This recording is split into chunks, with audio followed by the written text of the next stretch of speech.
ಶಿಲ್ಪಕಲೆಗಳ ನಾಡು ಎಂದು ಹೆಸರುವಾಸಿಯಾಗಿರುವ ಹಾಸನ ಜಿಲ್ಲೆಯ ಏಕಶಿಲಾ ಮೂರ್ತಿ ಎಂದು ಕರೆಯಲ್ಪಡುವ ಶ್ರವಣಬೆಳಗೊಳದ ಗೊಮ್ಮಟೇಶ್ವರನ ಬಗ್ಗೆ ಈ ವಿಡಿಯೋದಲ್ಲಿ ತಿಳಿದುಕೊಳ್ಳೋಣ.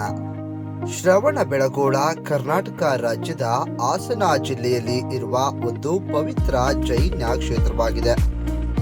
ಇದು ಜೈನ ಧರ್ಮದ ಅತ್ಯಂತ ಪುರಾತನ ತೀರ್ಥಕ್ಷೇತ್ರಗಳಲ್ಲೊಂದು ಎಂದು ಕರೆಯಲ್ಪಡುತ್ತದೆ.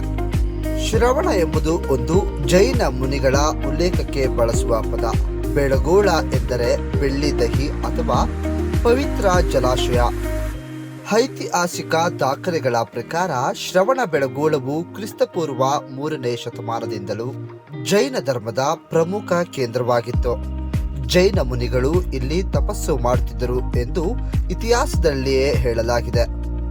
ಕ್ರಿಸ್ತಶಕ 981ರಲ್ಲಿ ಗಂಗ ವಂಶದ ಚಾಮುಂಡರಾಯ ಎಂಬ ಪ್ರಭುವು ಬಾಹುಬಲಿಗೆ ಸ್ಮರಣಾರ್ಥವಾಗಿ ಈ 57 ಅಡಿ ಎತ್ತರದ ಪ್ರತಿಮೆಯನ್ನ ವಿಂಧ್ಯಗಿರಿಯ ಶಿಖರದ ಮೇಲೆ ನಿರ್ಮಿಸಿದರು.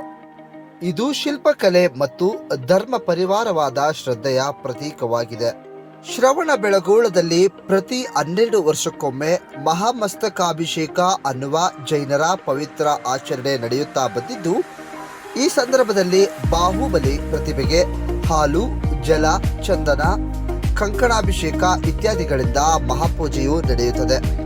ಅಲ್ಲದೆ ಎಲ್ಲ ಧರ್ಮದ ಭಕ್ತರು ಹಾಗೂ ಪ್ರವಾಸಿಗರು ಭೇಟಿ ನೀಡುವ ಒಂದು ಧಾರ್ಮಿಕ ಮತ್ತು ಪಾರಂಪರಿಕ ಧಾತು ಸ್ಮಾರಕ ಕೇಂದ್ರವಾಗಿದೆ.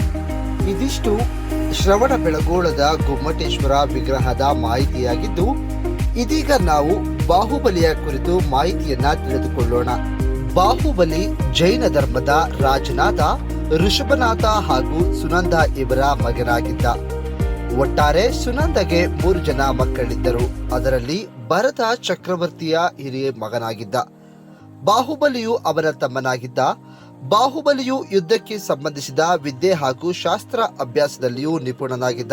ಆದರೆ ಋಷಭನಾಥನಿಗೆ ವಯಸ್ಸಾದಂತೆ ಅವನು ಸನ್ಯಾಸಿಯಾಗುವ ಇಚ್ಛೆಯನ್ನ ಹೊಂದಿರುತ್ತಾನೆ. ಆದ್ದರಿಂದ ಭರತರಾಜನಿಗೆ ಅಯೋಧ್ಯ ರಾಜ್ಯ ಹಾಗೆ ಗೊಮ್ಮಟನಿಗೆ ಆಸ್ಪಕ ರಾಜ್ಯವನ್ನ ನೀಡುತ್ತಾನೆ. ಆದರೆ ಭರತರಾಜನ ರಾಜ್ಯ ಚಕ್ರ ಎಂಬ ದೈವಿಕ ಚಕ್ರದ ಸಹಾಯದಿಂದ ಹಲವಾರು ರಾಜ್ಯಗಳನ್ನ ಗೆದ್ದು ಶ್ರೇಷ್ಠ ರಾಜನೆಂದು ಬೆಂಬಿತಗೊಂಡಿದ್ದ. ಆದರೆ ತನ್ನ ತಮ್ಮನಾದ ಬಾಹುಬಲಿಯು ನನ್ನನ್ನು ರಾಜ ಎಂದು ಒಪ್ಪಿಕೊಂಡಿಲ್ಲ ಎಂಬ ಆಲೋಚನೆಯಿಂದ ಅವನ ಮೇಲೆ ಯುದ್ಧಗಳನ್ನ ಸಾರುತ್ತಾನೆ.